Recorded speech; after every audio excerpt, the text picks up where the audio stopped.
as they say, marry the house and date the mortgage. And always turn the mortgage in for a different one. I think we'd be financed at least. Marry the house, save the money. You got Mr. Right and Mr. Right now. Yeah, exactly. Oh, I can't take your seat. No, I'm sitting right here. Oh, sorry. Hi, Jen. I'm not part of your space, am I? Okay. Are you, expecting any more people? I have a tendency to have some stragglers, but we normally don't wait for Okay. them. Okay. And we're filming you, are you okay? Because in. Do I need to do a little song and dance? Cause you know I can. In the ever-changing world of real estate. You know who my daughter is, she's a singer. Exactly. They say they can come and then you have something happens, client inspection or whatever, so we. Okay. We follow. Okay, that's fine. It turns out it's a beautiful day. And Bob is going to get us going, or are we? We're going, we're ready. Oh, Can always, go ahead you can and always dance edit then. out the song and dance. I'll show it to my daughter. As long as the Actually, video's today secure. they're having, Bentley has their, Oh my God. an anniversary open house today. Yes, they do. Max will be there. Yeah. Oh, I have a handout. So we're still waiting for the title company. Do you want me to turn off, should I turn off the light? Or should I turn it to You center? can turn off the center stack, that'd be good. Yeah. Oh, they are in. Okay. Oh, sorry. Okay. No worries.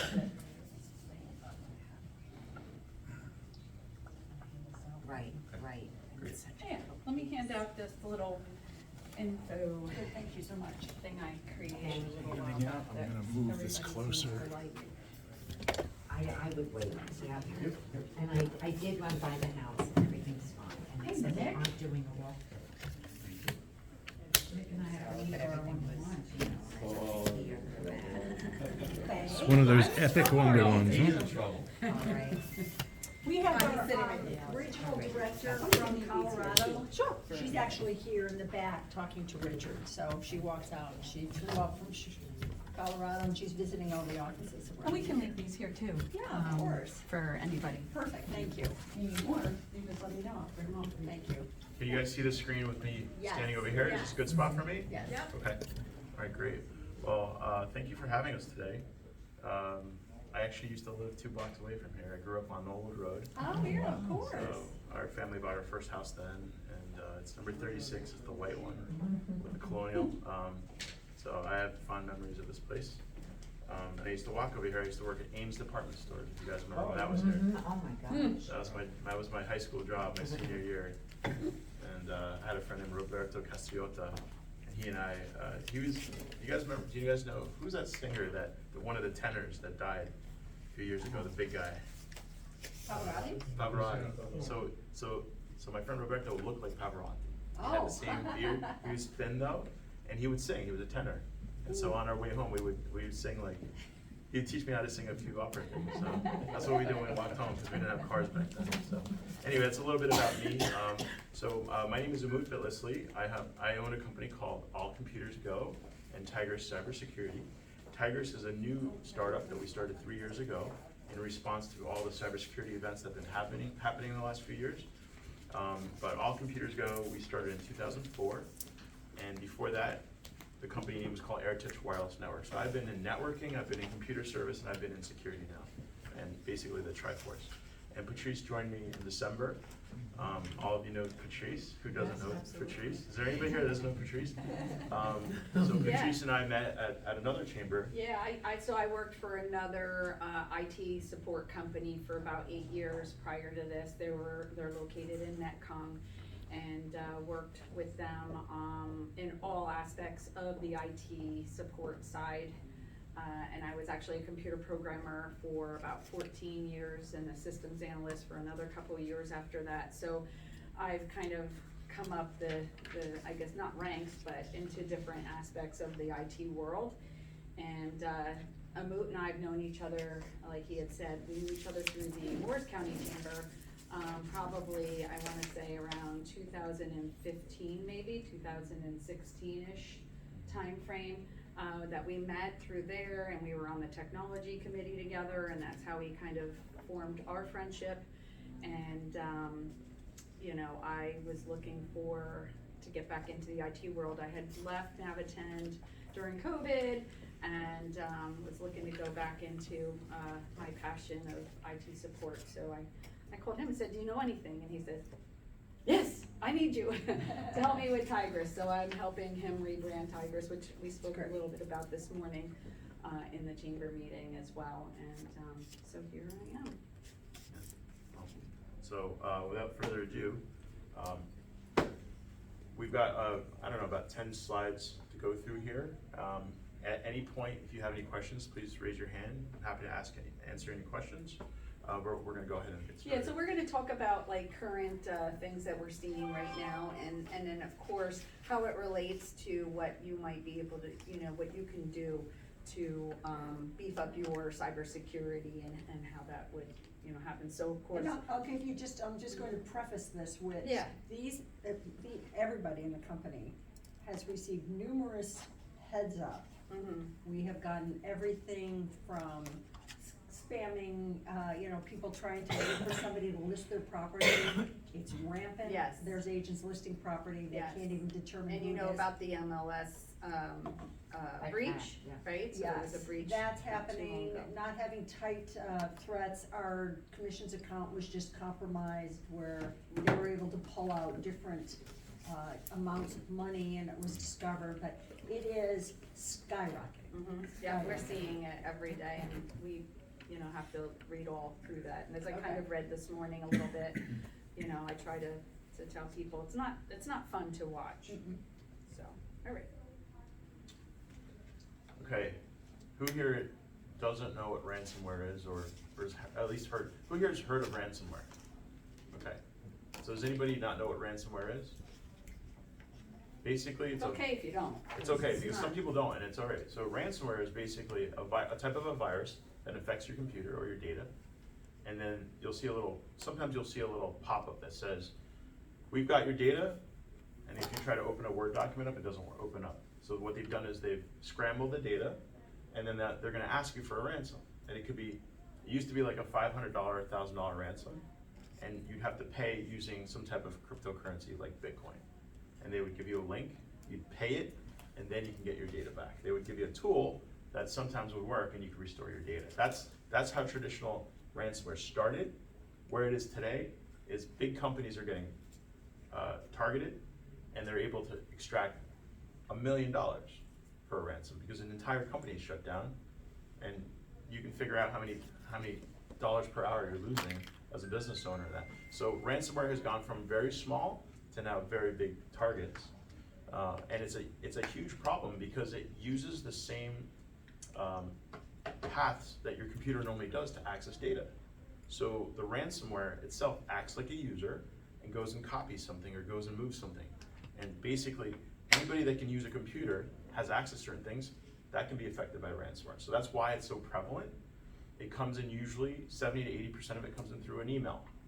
You click on the wrong email, one of your machines is targeted, and then after that, the hackers will go in and actually look at your network. They'll actually put something in called persistence, and they'll actually actively monitor your network and try to go laterally between the different computers once they get your data. So sometimes a hacker could be in your system for a month before you even realize it, because that's when they're actually giving you the notice that says, hey, we've got your data. So ransomware is not going away. It's one of the things that scares most IT folks because it's very hard to recover from if it's like a system-wide shutdown. If you have insurance, I don't know if you guys have cyber liability insurance, but sometimes they won't even pay this out unless they know that you've done the right things. So a lot of now cyber liability insurance policies are not even covering ransomware because it's so, I mean, my niece works for a company, it's a $1 billion company, they got ransomed for $2 million. They ended up talking it down to about $600,000, and they had to pay their deductible on that. But they can't renew that insurance. So you gotta be very careful with ransomware. You know what I find also interesting? Mhm. You're trying to negotiate, like, well, I think you're gonna be giving them $1 million. Where do you go? To Google reviews to see if they actually give you the right software to get it back? You know, like, you're trusting somebody who just stole from you. Yeah, 100%, you're right. Like, oh, And they have a good, And thing, they stole from me, but they're gonna give it back, cause they have a good forming- or reputation. They've already Right. formed, but they're forming companies, so they're basically like a company that hires people to do this, which is really Yeah. absurd, but that's the, you know, they've got a storefront and they're working and they're in there working, and this is what they're doing. And what they actually have to answer that, so another client might ask me that once, he said, how do we know if they'll get us the data back? What I told her is I said, they actually have a reputation for giving your data back, Right. because they want repeat business, and they want everybody to do well. So 5-star Google review. They want word of mouth business. So they actually have departments, tech support departments that actually help you through restoring your data. And it's all, you know, it's all through the internet and it's all encrypted and nobody knows anybody is. But ransomware is a big business, it's not going away. So that's the first one we always like to talk about. We don't like to, but we have to. Yeah. That's a good point. It's like One- I said, it one could be all person told me- puppy dogs and flowers. I wish my marketing could be all puppy dogs and flowers, I say. Yeah. One person told me once, I smiled a lot during the presentation as if I enjoyed this stuff, and I'm like, sorry, I won't smile too much, but, all right, years ago, I actually created a hacking tool, and I sold it to the Department of Defense, the Secret Service. They were all clients of mine, and so I guess I get lost sometimes in the tech of it, and I get excited, so if I smile, it's not because I'm an evil person, I'm just telling you. Okay, email hacking, we talked about this just now. The biggest problem right now is, like, I actually co-wrote a book called Hack Proof Your Business a few years ago. Does anybody here know Harvey Gilbert from Morristown, New Jersey? He's a real estate attorney, and he was actually in the book, and somebody had reached out to his company. It was somebody that was closing on something and said, hey, listen, I got this email from Harvey, and he says he wants $25,000. I thought it was $20,000, and he wants it today, not next week. Have you guys ever heard anything like that before? All the Right? time. That's like the biggest problem, right? So, and you guys probably know what happened. The victim, the person who's the buyer's email got hacked, and what the hacker did was he created fake versions of everybody's email address at Yahoo or Gmail, and then it looked like the same email thread was going back and forth. And luckily, that person had the idea to call Harvey's office, and they were able to stop it at that point. But that's the biggest issue today is it's not necessarily even your email that's going to get hacked. It could be, you know, the person you're buying, you're selling or buying, right? So imagine a crook is reading your emails, so how would you suspect that somebody's reading your emails? It's a very good question. So, are you guys familiar with email rules? Yeah? Email rules and Outlook?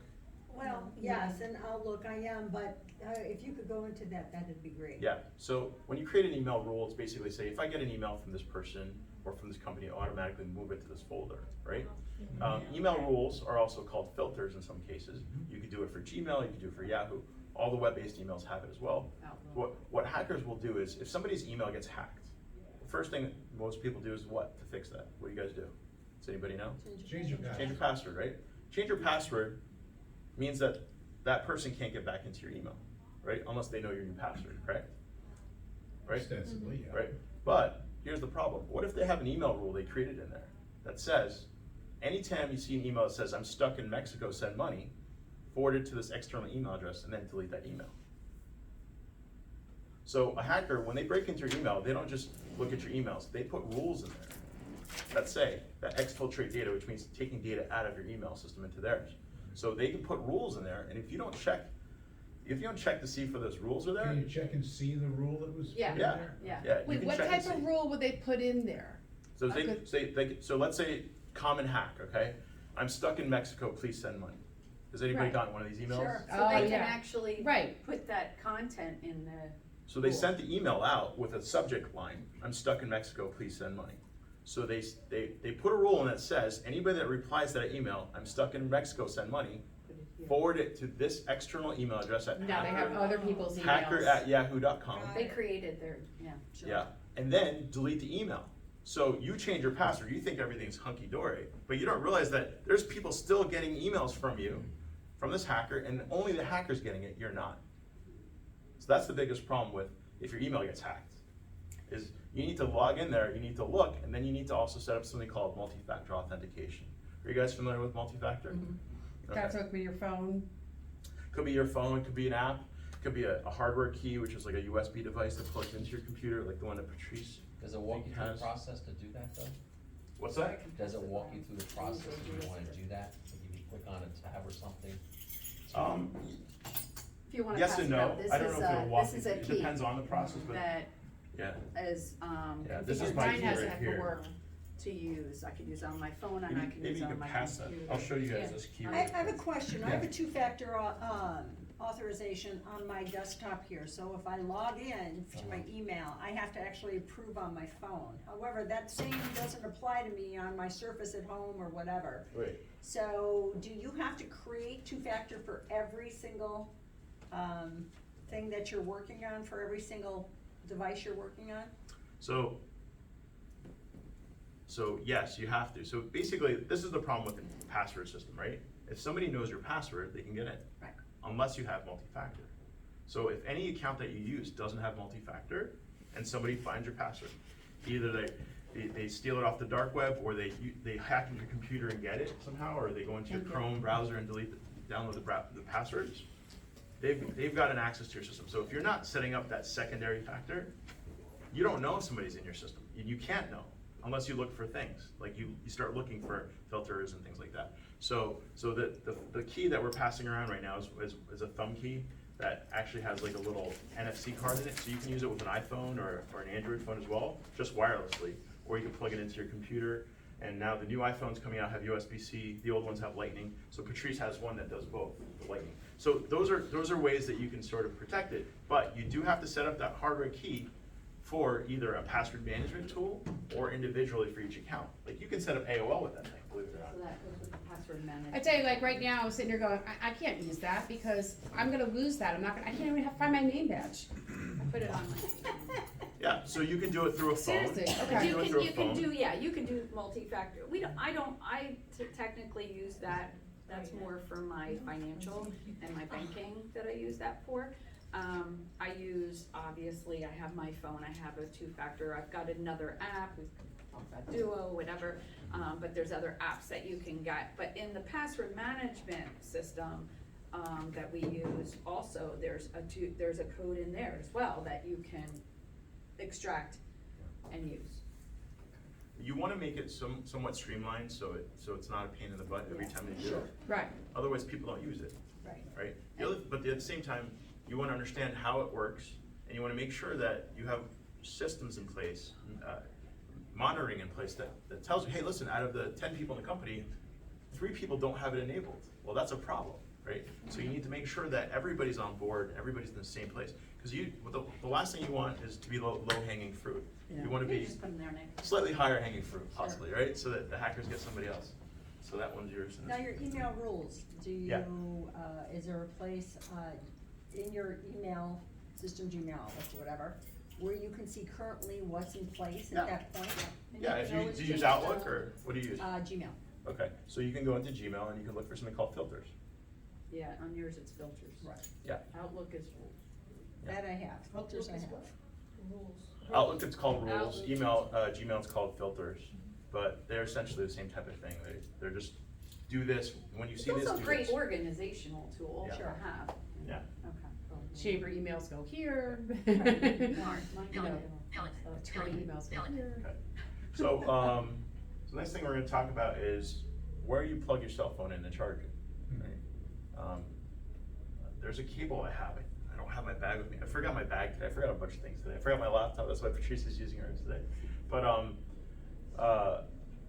I have a cable that's an iPhone cable, and it's $179. And I have the same version of the Android. Do you know why it's $179? This is when I start smiling. Because it Right. works. Because you plug it into a phone and you can hack into the phone. It actually is for the technical ones here, it creates something called a Wi-Fi network or an SSID, and it lets me hack into whoever's phone is plugged into it. And I can send commands to the phone. On an Android system, I can put software in there that will stay there even if they restart the phone. And then when they're sleeping, I could be on their phone and checking their emails or whatever. So it's very important that Without the password? well, basically without the password, yeah. Because like you have to unlock your phone to use it, right? Yes. So you're gonna sometimes unlock it if it's plugged in. When you wanna look at it while you're charging. So as soon as you unlock it, Oh. I'm in your It's in system. So basically, there's tools out there that somebody could have one of these in an Uber car, right? You plug your phone in because you're low on juice, and you just realize that you just gave that guy a really big tip. Okay, especially if you have any Bitcoin on your phone, right? Right? If you guys care, does anybody here dabble in cryptocurrency at all? Bitcoin? So imagine that today, you know, your phone is your bank. So these criminals are interested in getting into your $100,000 of crypto or whatever it is on your phone. Well, it's not that hard today with a $179 cable, right? And the right Buying opportunity. it on Amazon. Yeah, so you gotta be very careful when you're charging your phone to bring your own cable, and you don't wanna plug into a USB port, you wanna actually bring the actual charger and plug straight into an outlet. Like airports. Yeah, I just read an article on that, they said, don't charge your phone in an airport. Mm-mm, Yeah. Not unless it's. As long as your you're using own- the actual Your own cable outlet. and the outlet. Your own power outlet, like, 'Cause they have you wanna those plug it in seats like a now. vacuum machine. They have the seats Okay. and there's USB, Yeah. yeah. Yeah, so we go on the next screen. And any questions at all, please stop me. Mhm. Credit card cloning, anybody this ever happened to you guys? Credit card? I've heard of it. Okay. There's a device called a Flipper Zero that is a little white box, about $179 as well. I guess that's the going rate for hacking tools today. You could just go up to somebody's wallet and go beep, and it'll read the credit card numbers off the wallet. And you can just see, it'll say American Express or MC or Visa, and it'll show you the numbers. It's a wireless technology. And unless you have a RFID blocking wallet, Which you can buy. I know, Look see? for them. You can buy them in Kohl's. I have like these custom made, my kids got, I met custom made, like, their leather with their initials or something on it. I'm like, I don't think they have the RFI on Etsy, just saying. and all it is really, it's a piece of metal in there, right? That's just blocking the transmission. Make it so But if it you don't is. have that piece of metal in there, that device beep, and you've got the information right there, right? That's one way that they're now able, and you can get an external antenna and point it at somebody and read it off of them, not even within blocking, without touching distance. So there's now ways of basically reading people's stuff, even if you're walking around. They do have to have line of sight. They have to see where you are, be able to point at you, but they can get it. Then there's like the credit card readers or ATM readers. They have inlays, if you've ever seen that. It's like a, It looks just like the credit card It's like an swiper, insert. but it's an insert. So that's why whenever I'm putting my card into an ATM, I'm always pulling on that to see if anything pulls off before I pop it in. It's like now little I'm tricks doing like it. I that. never knew that either until. And what they do is they'll have like a little camera in this little device that has a little memory card in it, and every time you swipe a credit card, it reads the numbers, stores it, then whoever installed it will come back in a week and pull it off and then give the data. Years ago, there was an old ATM machine that they bought this ATM machine and rolled it into a mall, and it didn't ever spit out any money, but every time somebody put a credit card in and recorded it, and they rolled it back out, they skimmed $100,000 that way. So just be aware that anytime you're putting a number into something, or a card, or you're plugging a device in that has data on it, you're risking that device or that data, right? So you gotta sort of think. Go ahead. Years ago, they used to say if you wrap your credit cards in tinfoil and put them in your wallet, you'd be safe or less, Yeah, so that would be the Exactly. equivalent of getting an RFID I blocking mean, wallet. yeah. Yeah. If you just, okay. This is a 100%. card holder for $15 on Amazon, an RF. Yeah, it's much higher tech I now, do. where they put the metal inlay in the leather or Yeah. whatever. Yeah. Exactly. We have a tool and usually we show it and, we can go up to your wallet and see if you got your card. Yeah, and it does We've work. done it at when people are like, wait, what? It's kind of when you And he's show like, somebody watch, something I'm that deleting it now. years ago when I worked on the Wi-Fi tools that I was talking about, I had a company write something called a sniffer.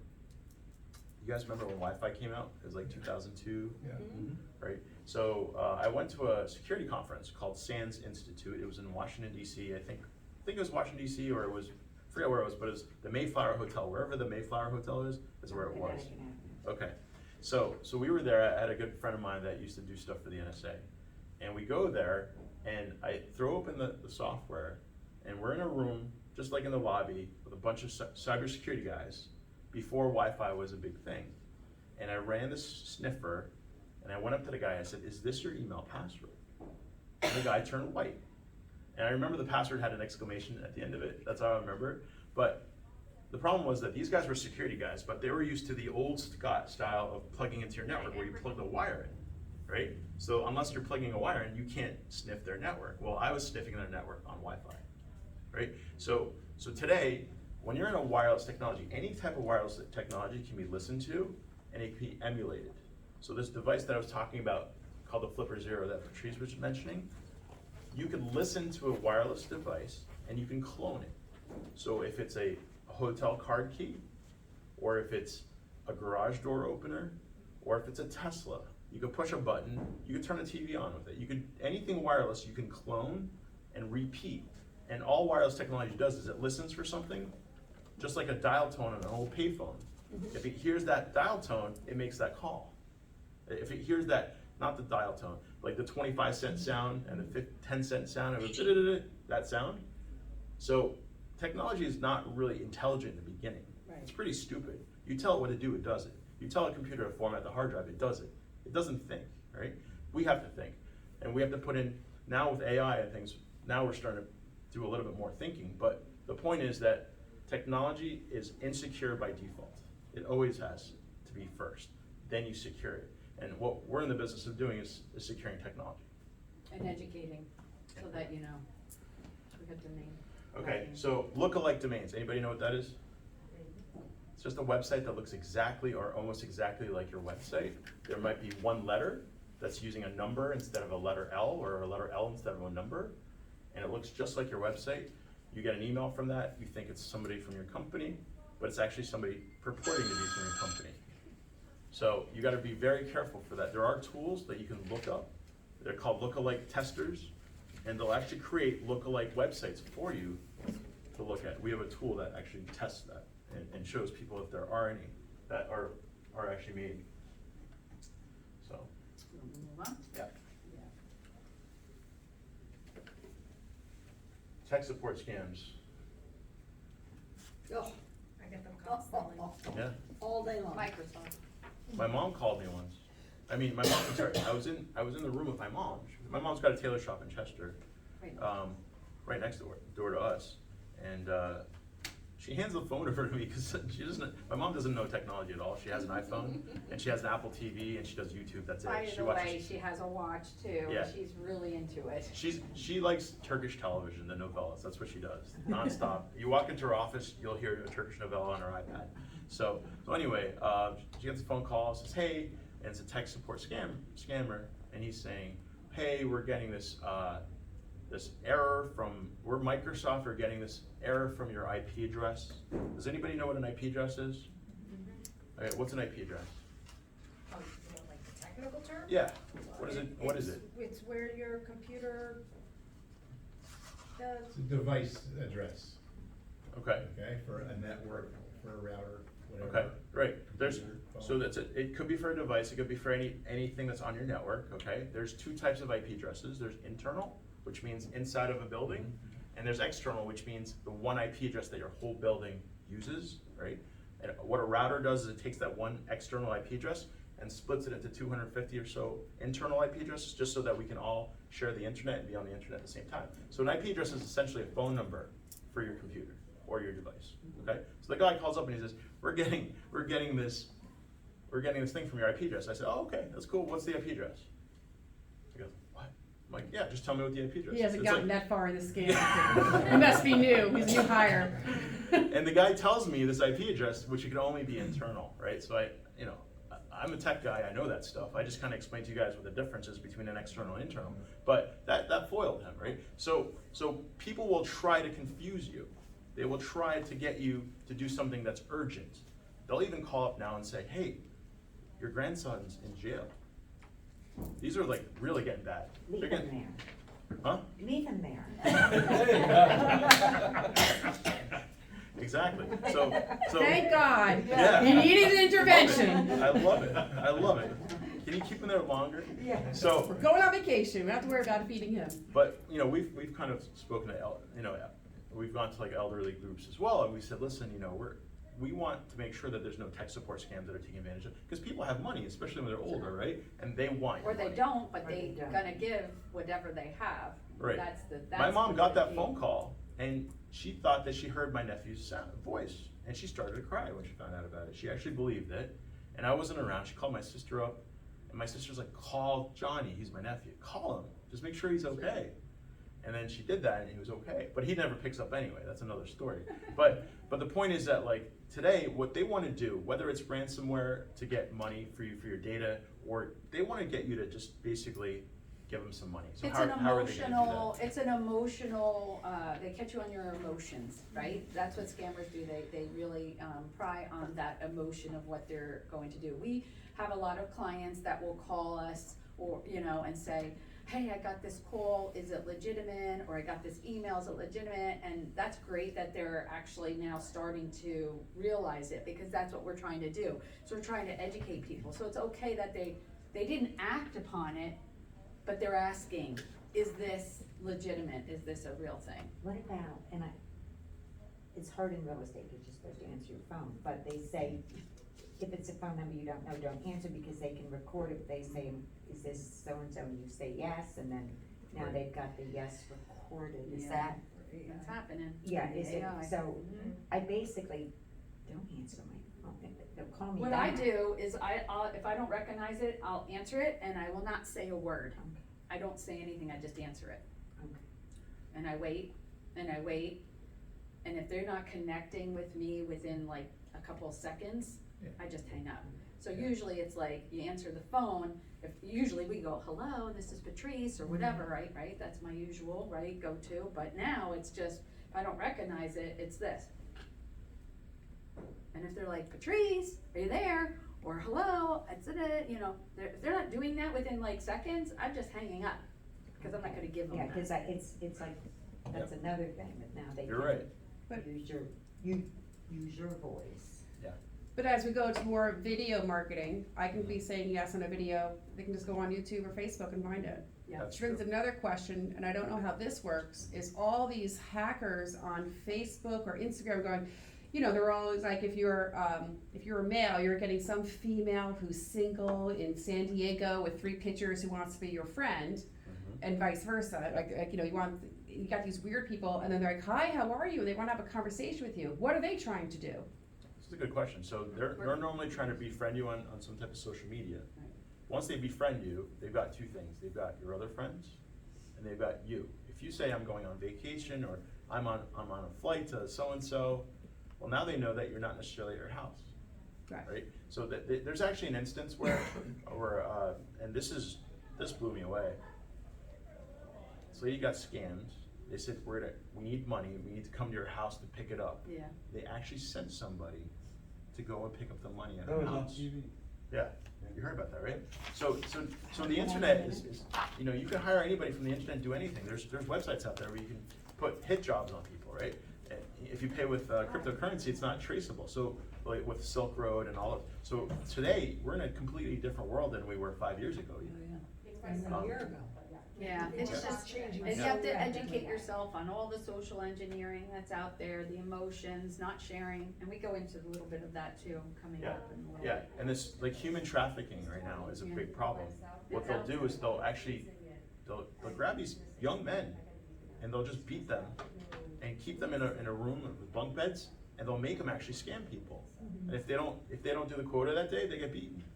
So it's not necessarily even a bad person that's on the other line. That's why they're so, convincing at times. But they're actually putting people in really bad places. So you've got to sort of educate everybody and just be aware. The best thing to do is if there's an urgency situation, hang up the phone, say, I have to go to the bathroom, I'll call you back, can I get your number? Because they can originate from a fake number, but if you call them back and that number doesn't ring, then you know it's not legit, right? That's another thing. You can Google the phone numbers. If it's HP, Google their numbers. But again, there's also fake advertisements that look like HP, so you gotta be discerning and look at like the website, hp.com, not hp.somethingelse.com. It's whatever is at between the .com, the .com, and right to the left of it. That's the important thing, because anybody can create any website that looks like HP, right? So these are all the types of things that, as we're all computer users, we see this more and more. But unfortunately, it's not necessarily even that we're not thinking it. That we don't know this stuff. It's when you wake up in the morning, and it's you just got something, and you're just taken off guard. That's when you get hit. So you gotta be careful when you're going home, you know, when you're waking up and you're still in your sleep cycles, right? You kind of have to put in things in place and just kind of, you know, be aware and be discerning. So CEO fraud, wire fraud. How many times have you guys dealt with wiring issues, right? Right? And supposedly they can get the money back if you get it within a certain amount of time, And right? it's 24 hours. Yeah. That's Yeah. what one of the attorneys has told me, 24 hours they can grab it. Yeah. After that, it's very difficult. And that's not a big window of time. It's It used to not. be about 72, I think now. Yeah, smaller. What we see a lot of is text message attempted fraud, where I'll get a text message from an unknown number that says, hey, this is Jan and Bob, do you have a minute? Okay, and, you know, and of course, yeah, Jan, of course. What do you need? Oh, I need 10 gift cards, quickly Can't for get out my. of them in the middle yeah. of meetings, Yeah. you know, they've Yeah. gone Right. down the whole roster of the So, company. those types of scams and things like that, and our numbers are out, our cell phone numbers are out on the internet. Right. Anybody can search for them. and So find that was them a question, like I had met, when you had, that it came up in my mind, I'm not so sure, but I thought Jen had said that, so you have a VoIP phone system here, right? So you should be able to, this is what we do, I don't give my cell phone number out to my clients. What I do is I have a number on my VoIP system that is that comes to my cell phone. So I can give that number out, or I can go into the app on my phone and put in the office number, so when somebody's calling the office, I can receive that call, and then when I'm making an outbound call, I'm making it from that number. I'm almost 100% sure that, I know you guys have a VoIP phone system, I'm Yeah, not so we do. sure which one We it do, is. but the concept is that they don't call you direct, they're calling our competitor. Would you guys Well, agree? It How is many are direct, using- it is direct, it's your number, it's Remax's number. How many of you guys realtors So- are using it? Yeah, but can you call out? Yes, you can call out, Yeah, I can you call can out, number. and it doesn't give my cell number, it gives our office number.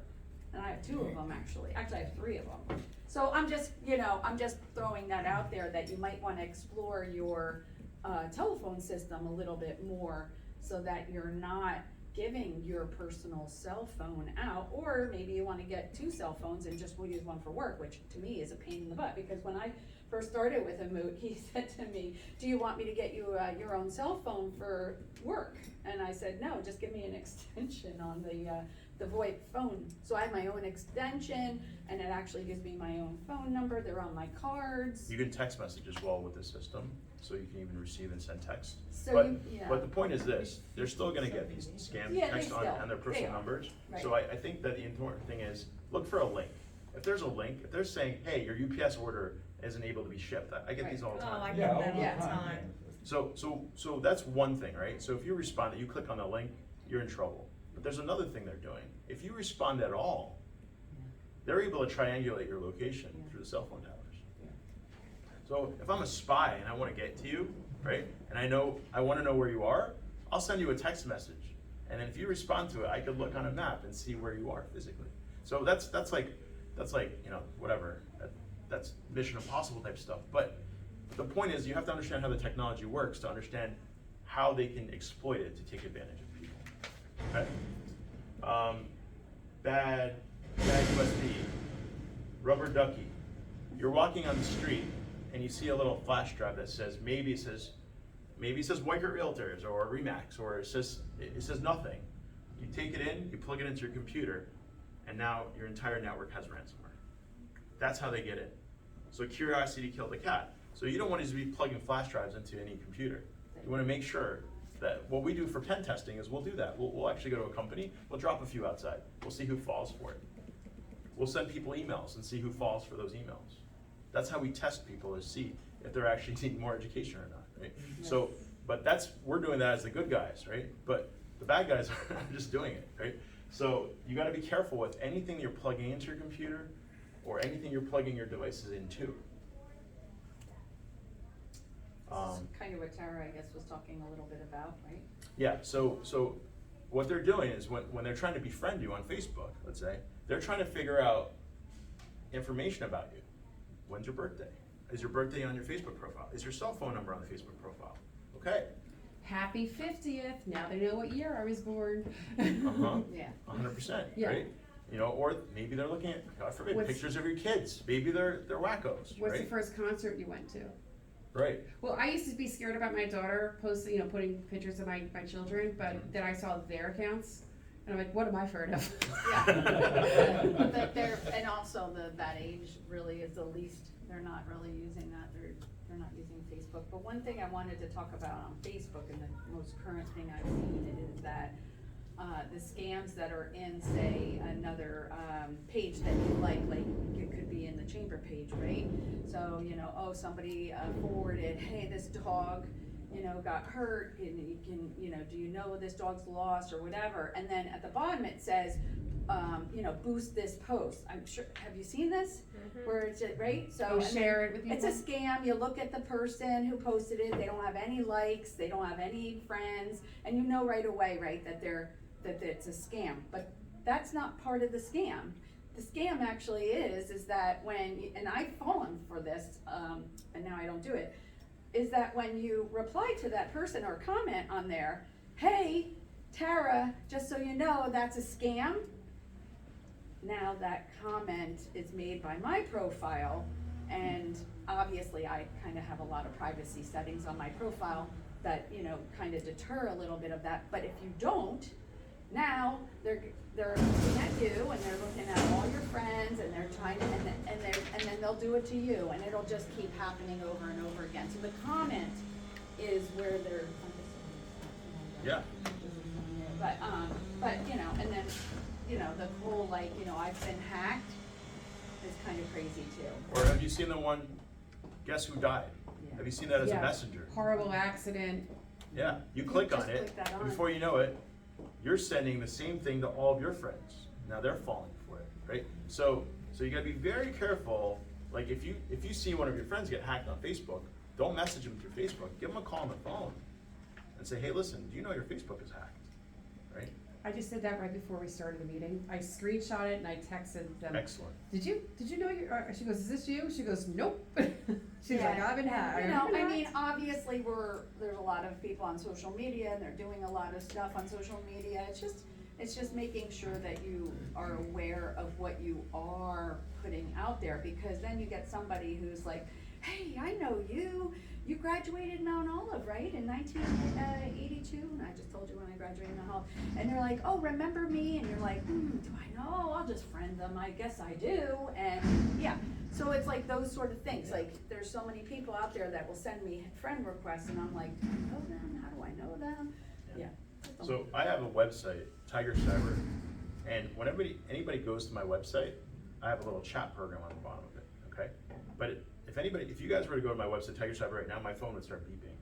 It'll tell me who's going on my site, it'll tell me where you're coming from, right? If I really want to see if somebody's legit or not, I'll send them a link to my website, and then I'll know, oh, you're in Nigeria? Oh, okay, that's interesting. Thought you were in Dover or whatever, So there's ways of sort of getting people to sort of jump into your own little traps as well to kind of authenticate. But really what we're talking about is authentication.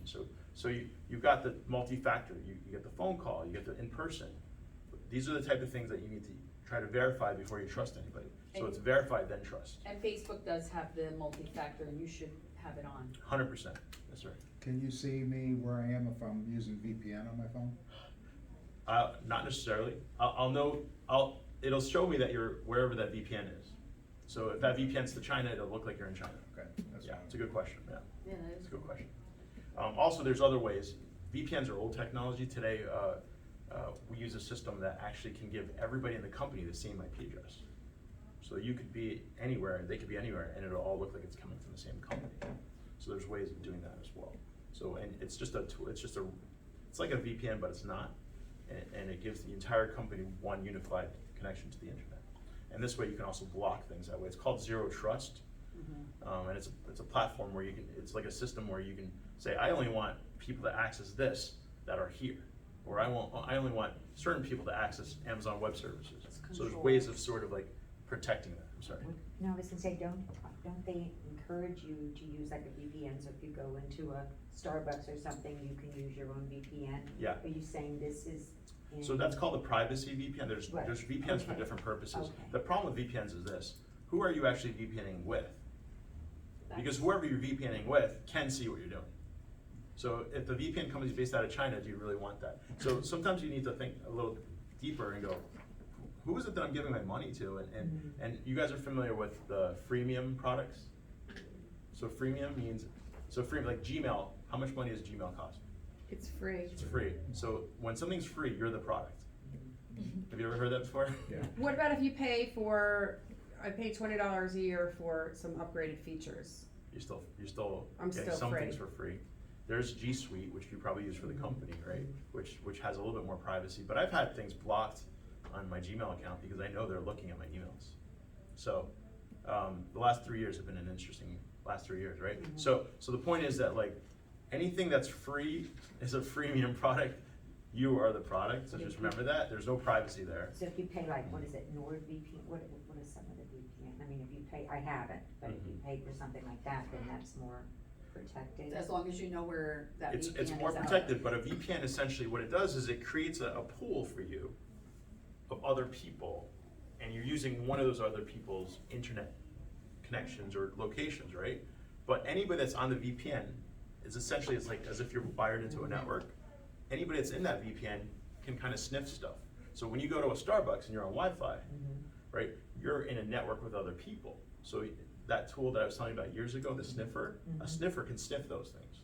So unless you're doing security on the software side, if you're on the hardware side and you're just leaving like passwords and things like that, you're essentially in any pool that you're in, you're sharing stuff, unless it's directly you only. So VPNs are older technology. VPNs stand for virtual private network. It's a virtual private network of you and all the individuals that you choose. But these VPN companies are not just giving it to you, they're giving it to a bunch of other people. So understand that there could be some What about loss hotspot there. in that case? So a hotspot is on your phone, so that is much more secure because it's your internet connection that you're giving to yourself. Unless you give the Wi-Fi password to everybody else, then you're in the network that's shared. Okay. Yeah, good question. I just wanted to answer it. I knew what it was, but I. Deep fake, anybody heard of deep fakes? No. So a deep fake, there's software out there now with AI that you can take a picture of yourself or a video of yourself and essentially Oh, wow. play a video where you look like Donald Trump. And it's your voice, but it's Donald Trump's face talking, right? So you can essentially be the CEO of a company. And now there's software out there that instead of sending emails to people, you can actually send AI video messages to people. And it's saying the different message to every Everybody person. sends a video, right? Right? So, I mean, there's legitimate companies that do this. So who's to say that you couldn't do one, to take advantage of somebody? So today, the new thing is AI. Everything's, it looks like it's a real person with a voice. You're able to type words out and they say them. And it's just an AI thing, it's not even a real person. So you gotta be careful now. It shouldn't be something that's recorded. It should be something that's live, that you're talking to somebody and you can maybe even ask them questions that only they would know the answers to, right? Which in the past used to work, and then people started stealing people's, what's the date of birth, or what's your dog's name? Well, you gotta ask them a question that only they know and that you know. So that's how you wanna authenticate by, there's something called dead man, what's it called? Dead man, files, the Dead- dead man. Yeah, this was. Dead man files. Yeah, this was kind of weird for me. I heard about that not too long ago and I thought I'd put that on there. Yeah, so dead man files are, something happens to you, you get sick, or God forbid you die, right? And you have some data that you want to go somewhere at the end of that. You can set it up in such a way that says, if I don't check in once a month, after 2 months, send this email to this person. So that's an automated thing. When, what was the guy from WikiLeaks? When he got caught, Assange. right? Assange? Yeah, his dead man files did send out. So who knows if he's really alive or not, right? Most people don't know that. But the point is, like, if you're in a situation where it's like a ride or die, you can set up software like that. You can work with like your lawyer or your title, and basically say, look, if this happens to me, do this, right? So there's software out there you can set up to do that. Yeah. And that's what we got. So as far as the, you said, like strong passwords, what are some of the good, like I used before. So we were gonna but what talk a little bit about password management and I Right. think that might be Sure. a Yeah, good so opportunity. I've heard of it word, I've never used it myself. Okay. Years ago, we used to use LastPass. Right. Anybody here familiar with Yes. LastPass? Does anybody know they got hacked in December? Twice, actually, they got hacked before, was that one twice? Well, December and then again. Well, I think they got hacked in December, or maybe it was January. It was right around that time. And what they did was they were able to decrypt. They were able to actually get inside the company. And it turned out it was an insider, somebody who worked for the company that had like a video program called Plex on his home computer. And he was just stealing a bunch of movies and ripping them and watching them. And because he hadn't updated the software in that, they got into his account, got the master key. And now, basically, what it means is, and I actually posted about this on LinkedIn and on Facebook, I said, change your passwords. And I'm not just talking about your LastPass password, I'm talking about all the passwords saved in your password vault. Right. Because once they get one, they can get into the other. They can decrypt it. And that's a really serious problem. And I don't think LastPass is gonna be around for too long. But that rarely happens, but it can. A lot of people think the cloud is infallible, right? If it's in the cloud, I'm safe. Well, what if they get attacked? What if the cloud gets hacked, right? That's why you gotta back up everything, yeah. How about like keeping your password so they autofill in Chrome or something like that? How secure is that? Yeah. And second, how secure is it to use the suggested password they give you that's a string yay long with all kinds of characters in it? So it's a good question. Personally, I think it's a red flag if you're using your Chrome browser to save your passwords, because it's so easy to steal those passwords. You can use a tool, push a button, and you've got all the passwords. There's free software out there that does that. So I think that's a really bad idea, but I think everybody does it. Yeah. So the correct thing to do is to use a password management tool. Because when you take a password management tool, you take those passwords out of Chrome, you save them into your password management tool in an encrypted vault. Now, the only way you're getting in is if you're getting into that vault. We have to remember the password to get in. You do have to remember the password, but you can also use one of these security keys to get in, right? So there's different ways of getting in, but the most important thing is that you take your passwords out of anything that's easy to get to, like a Chrome account, because that's the first thing we do is when we look at a company, we do a test, and we look and we show you how many passwords you have and how many we cracked. We can crack them inside, but we also look on the dark web to see if there's any stolen passwords. Yeah, so this article I just pulled up, this is something I had wrote because we had an instance where we knew of a person whose computer, her laptop actually got stolen off of the TSA line in Newark Airport. She was going, her mom had passed away, and she was flying back and didn't realize that she left her laptop when she pulled it out. Got to the gate, got a little frazzled, was, oh my gosh, my laptop went back. And obviously they were like, well, no, we don't have it, and so we don't know where it got stolen, but it ultimately got stolen. But the issue that she had was she worked for a large payroll company, and all of her passwords were stored on her Chrome browser. So that, luckily, she, didn't have any issues, because right away she knew, and she had to go in and make changes to all of her passwords and so on and so forth, and then monitor what's going on and making sure that nothing, there were no breaches, but it takes time. So we do write about those sort of things. I mean, I don't tell who's who and what's what, but we have instances where that happens, and it's just the repercussions afterwards are what takes so long, You suspect a hack of any situation, right? Credit card, identity, the things that you have to do to establish back again is what's really takes so long. I'd like to get your thoughts on products like Norton Identity Security, where now the third-party companies they deal with require a copy of your driver's license. So I just want to understand the question. Who requires the driver's license? Well, if you log into Norton Identity Safe, okay, and you sign up for them to monitor your identity on the dark web, they require a copy of your driver's license. Because they're looking for that driver's license to see if it's stolen. Well, if it's that, when they say it's so that they can verify who you really are. Oh, so you're authenticating who you are. Oh, versus like a social security number, right? So, you have to trust the company. like you have to trust who you're dealing with, right? So that's always a risk, right? Anybody can get hacked. people spend millions of dollars on protecting their stuff and they still get hacked. So there's nothing that says, and I even tell my clients this, I say, there's nothing that I can do to prevent you from getting attacked, right? What I can do is, I can put a system in place that'll alert us that you're getting attacked. Like if you leave home, right, and somebody breaks into your house when you're on vacation, how are you gonna know until you get back, unless you have an alarm system in there that's gonna alert you? Even stuff like social security number, I mean, it's on every medical form that you've filled out for the past 30, 40 years. I mean, so your social security number is already out there. I mean, And again, but you're talking about something called PII, personally identifiable information, whether it's your social security, your date of birth, any of that information can be used to start a new Home Depot card in your name, right? Yeah. So my recommendation to that is you go to all your accounts, your 3 credit accounts, and you lock them. Yeah. It doesn't cost anything to lock them. You can call it in, or you can download the app and you pay a monthly fee for that, and lock them and unlock them when you need to use them.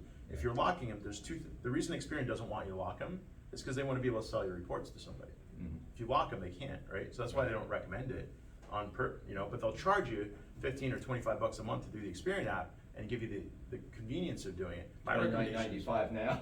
yeah, but my recommendation is lock your accounts. Yeah. Lock all your credit accounts. Be It's your not own gonna hurt you. identity theft, supplier, I guess, so Yeah. to speak, and, So learn how to do that. What accounts do you lock, like The your 3 different retirements? No, I'm talking about like the 3 credit reporting agencies, Right. Experian. Oh, okay. You can't open up Yeah. any type of credit without Right. your And credit then being if you need to told. open it up, you can You just unlock it. You can boom, push a button. There's also reports that you can get on those, 3 credit, businesses that you can, if somebody does, if somebody's opening up something, they notify you and you have to verify it.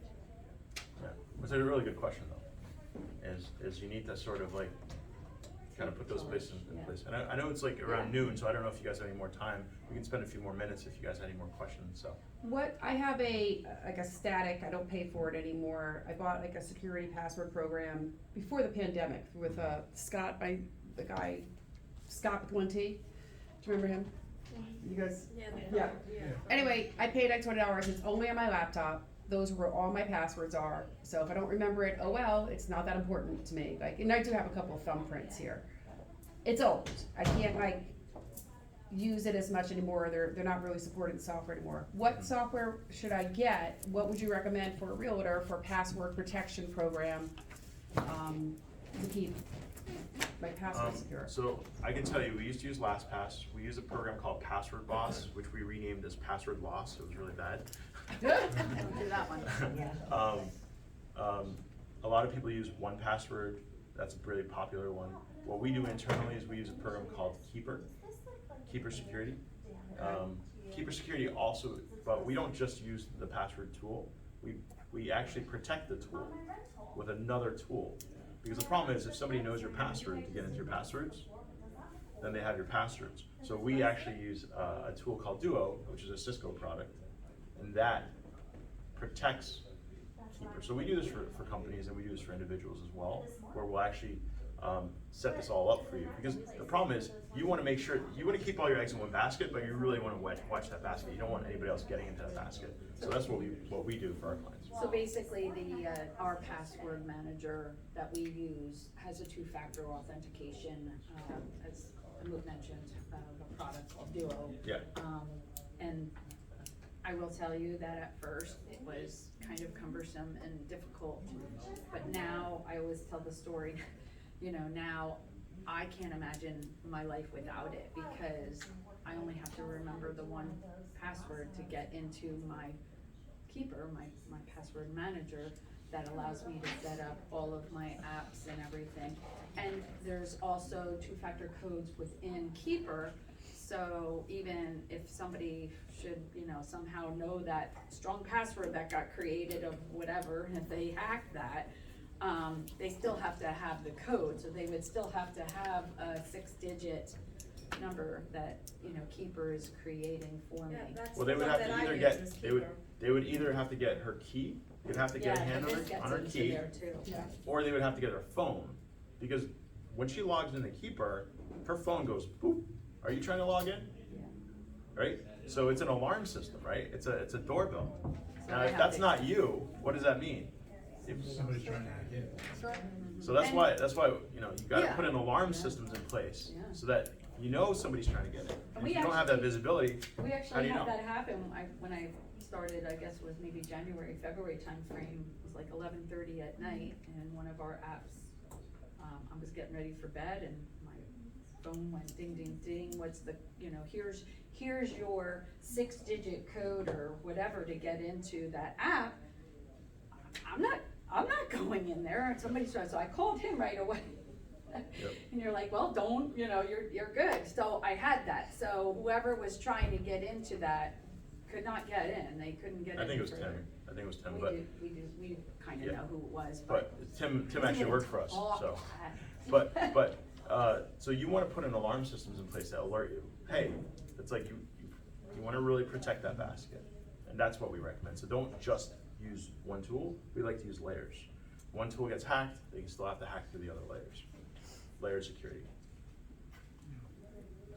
And then education as well, right? So the other thing is, the most important firewall is a human firewall, it's right here, right? It's training our minds to see things that are out of whack and recognizing that, right? Because I could build a 100-foot tower for somebody and somebody could get a longer ladder and climb it. Thank you. Bye-bye. Guys, that's Liz Miller, who's our regional director for RE/MAX, now heading out. I like Take care, everybody. Bye. See ya. Bye. Bye-bye. Yeah, we do a cybersecurity training for all of our clients.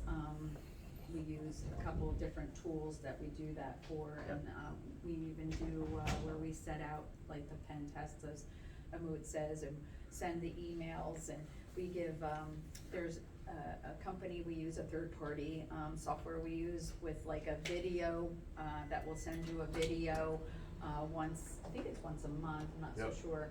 And we even do them, and you know, it's actually kind of catchy. It goes through a current scam or a current instance of some cyber problem, and it, you know, goes through. They're 4 minutes. That's how long they are. They're 4 minutes long, and that includes the little quiz. So they give you a little quiz, and it's a true false at the end. It just kind of goes through a quick thing, but it's good to for your brain to understand what is currently out there. And what I'm leading up to is we had a client, or we still have a client, who remembered a video that he or she, well, he had just seen it, but he actually got scammed prior to the video coming out. But once he saw it, he called a moot, and he said, that happened to me. So He was calling from the FBI. I think you took the phone call. I did. And is anybody familiar with pig butchering? Pig butchering Oh, scams? I butcher pigs all the time. It's good to know. Yeah. It's good to know. There's a good Bacon guy butter. across the street that's pretty good Bacon too, Sebastian. But, so pig butchering scam is this, and this is what happened unfortunately to this client of ours. He's an individual. He got taken for $250,000. And the way it works is that somebody befriended him on social media. It was a girl. They even had a video chat together, so it was a real person. For months. And she had him invest a small amount of money on a Coinbase account. He increased the money, so we put in $500, turned into 1,000. Okay. Fully dashboarded type of an app. It was a legitimate actually investment. It was on Coinbase. It was legitimate. Then, as she gained his trust, she brought him into other investments in different sites, and it turned out to be this one was something that actually wasn't his, and it looked like he had $500,000 in it. And when he tried to take the money out, he all of a sudden had issues. That's when he realized he was scammed, and then he couldn't get back in touch with the person. And he called me, and he was crying. You know, it's a horrible thing to go through, right? And like to explain that to your partner, that like I just spent all the money that we had, you know. So this is the kind of stuff that's going to come out. Worse things are going to come out. It's just a matter of time. New technology creates new vulnerabilities, new holes that we can exploit. And FYI, the FBI was not able to help him because they only handle, I think now, what is the amount? So this is another point. So the FBI sent him to a local police station, and the reason is, I don't know what it is in New Jersey, but when we were in Nashville, we actually spoke to 2 FBI agents when we were in Nashville. We were at a cybersecurity conference, And one guy from Nashville said that the FBI will not help you unless they have a threshold. It needs to be $1 million or more for us to help you. Now, we asked them what it is in New York City, 100 million.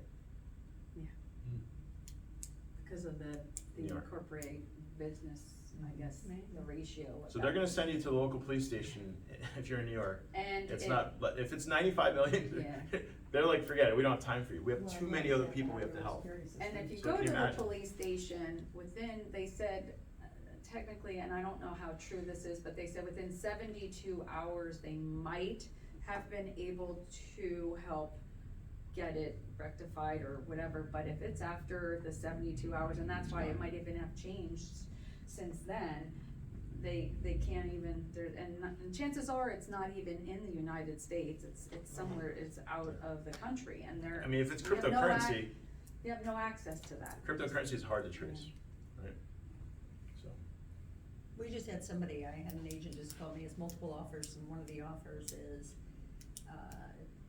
banks have 4 different accounts for proof of funds, and most of it goes in cryptocurrency. I said, call the attorney, but the answer's no. You can do what you want, but you have to call an attorney on this, and there's not enough knowledge, and there's not enough trust, so we will see that being introduced even more into real estate, and at this point, everybody has a pushback on it because of the vulnerability of it all. right. So, it's 100%. unfortunate, and it's constant, we all get it, you get it, everybody, I'm constantly getting emails from this, and this is, and I can't tell you how many chainsaws I've won and, everything else, if you just log on here and put your information. Right. And if it's too good to be true, not, don't Yeah. fall for the. And on Instagram, I get all these followers, hey, you know, Oh, yeah, I that's deal in annoying. crypto, right? So if you're dealing with crypto, you shouldn't be dealing with somebody you can't touch, Right, right? yeah.